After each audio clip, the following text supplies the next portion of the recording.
তোমার হৃদয় কিভাবে এত সাহস পায়? রব তোমাকে সালাতে ডাকে, রব বলে যে সিজদা করো, তুমি এভাবে দাঁড়িয়ে থাকো সিগারেট হাতে নিয়ে, অথবা কোনো ক্যারামের বুটে, অথবা তোমার ড্রাইভিং সিটে, কোনো গেমসে, স্ত্রীর সাথে কথোপকথনে, টেলিভিশনের পর্দায়, অথবা কাজকর্মে, অথবা ড্রাইভিং এ। কিভাবে তুমি রবের সাথে তুমি এই অন্যায় করো? তোমার সাহস কিভাবে হয়?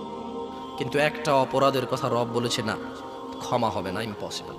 কি সেই অপরাধ যা হত্যার চাইতে জঘন্য, জানার চাইতে জঘন্য, মদের চাইতে জঘন্য, গীবতের চাইতে জঘন্য?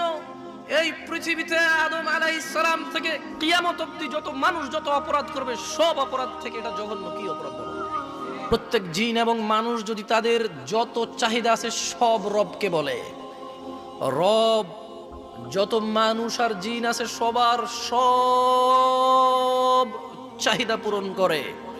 রবের ভান্ডার থেকে এতটুকু কমবে না যতটুকু একটা সুই সমুদ্রে ডুবিয়ে উঠে ফেললে কমে।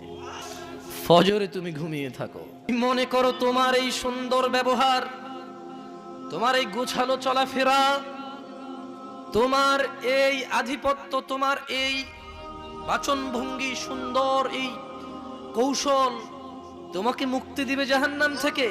না, তোমাকে তা বলেনি।